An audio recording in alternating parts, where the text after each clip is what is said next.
Hey guys and gals, it's Mr. Forgione. I know that right now everything's a little crazy with the coronavirus and we're kind of doing the virtual learning thing here. But I wanted to do another video on free trade. So just real quickly, I want to wrap up what we talked about in the previous video. We had the two major reasons why free trade could be considered superior to protectionism. The first one being competition. I'm sorry, my little guy Dominic, who you'll see in a second, is running around with a hat just like Daddy right now. So the first thing is the fact that you've got competition. That leads to lower prices, improved quality. The other thing that free trade gives us is an increase in economic growth and an increase in standard of living.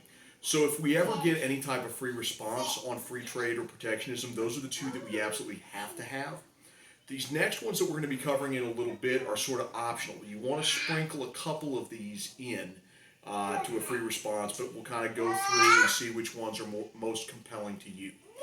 Okay, so first up here, we've got access to technology and tools. So this is mostly talking about emerging nations. Okay, what we talked about maybe a couple generations ago would have been referred to as third world countries. So they get access, when we have free trade, they get access to different technology and tools that we're not necessarily using a whole lot of at the time, but it helps them to sort of grow their economy and their populace to get more access to a number of different things. So as an example, Dominic, come here, buddy. Come here, can you give me Pig?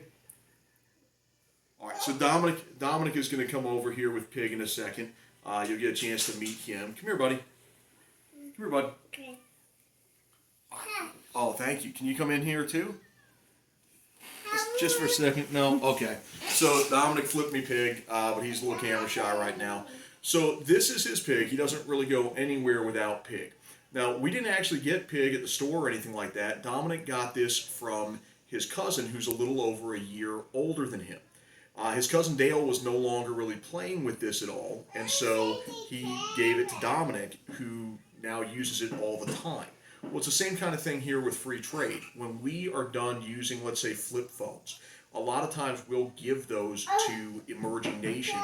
They get access to different technology that they've previously not had, and it helps them to grow their economy and grow really their use and their knowledge of different technological tools. Okay, the next thing that opens up is new markets. Okay, whenever we have trade with emerging nations, they suddenly get a whole new group of people, a whole new group of possible consumers, possible customers that they get to sell to. Nowhere is this more prevalent than in the tourism industry. That's really important to understand.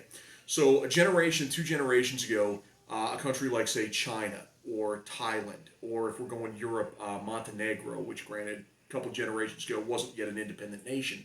But places like that, 20, 30, 40 years ago, Americans did not go to those places. Canadians did not go to those places. Australians did not go to those places. Now we have the opportunity to go there on vacation. Now, obviously, it's a weird time to be talking about vacations to places like Asia with coronavirus going on. But in general, they have improved their economy by getting access to a group of Western consumers that will go over there, that will spend money in their hotels, in their restaurants, seeing their sites. All of these are sort of new markets that open up to these emerging nations. Now, you may be asking at this point, all right, both of these are talking about emerging nations. What's in it for us as developed countries? So that's what we have here, different jobs. Essentially what we're doing is we're trading a lot of our manufacturing jobs, a lot of our low-skilled jobs in order to get more white-collar jobs. Now you'll hear this term a lot, white-collar versus blue-collar. If you're not familiar, blue-collar typically workmen, they're people that are wearing their kind of hard blue shirt, blue-collar shirt to work. A lot of times we think of the trades, plumbers, electricians, construction, those types of jobs as being blue collar.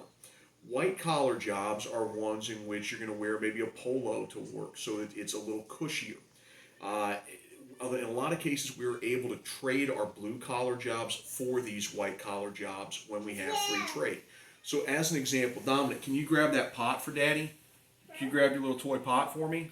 Take the hat. Okay, we'll take the hat.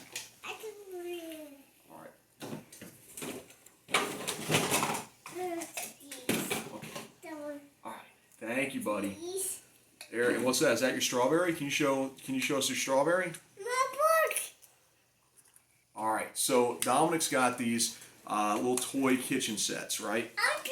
So if let's say that these are made in America and that we are essentially we want to trade with another country, we want them to be manufactured in say the Philippines.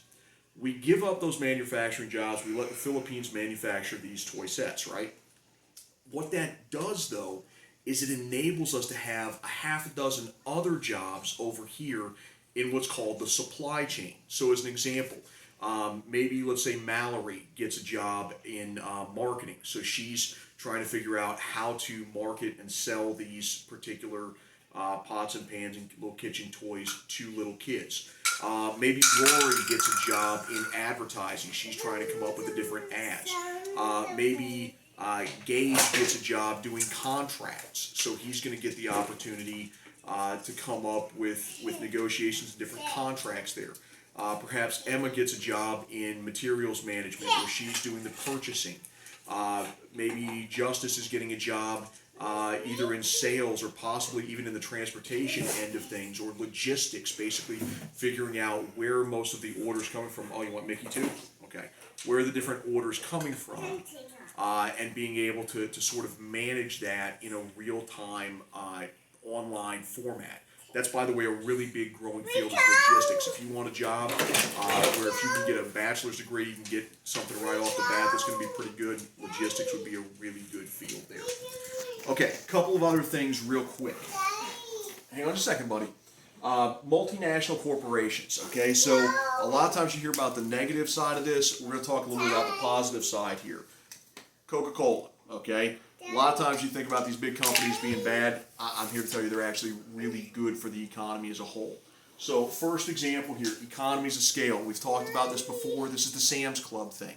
Whenever companies get really large, they're able to buy in bulk, save in terms of costs, and then pass those savings on to us, the consumers, in terms of the prices that we pay. So that can be a really good thing. Philanthropy. I may have mentioned this before, but in Coca-Cola's bylaws, 3% of all of their net profits have to go back into the community in the areas in which they have bottling plants. So it's very difficult to find places like Atlanta, where obviously they're headquartered, where there is not a youth league, a college scholarship, all sorts of things that are funded by Coca-Cola. And then last but not least, investment. When you have multinational corporations, it allows us to invest in those companies and in stock in those companies, regardless of where they're headquartered. So right now, about 60 to 70% of my retirement plan is in Toyota stock, which is a Japanese company. Toyota stocks actually performed pretty well during this coronavirus pandemic, and where a lot of stocks have gone down a lot, Toyota has only gone down just a little bit. So it helps us to have more options when we're investing. Okay, since the dog and the kid and everything else is kind of going a little crazy right now, I'm going to leave off right there. But we'll pick it up there at a later point. We'll talk about protectionism. Please feel free to ask any questions in the comments, and I will try to respond to those as quick as I can in the next video. Thanks, guys.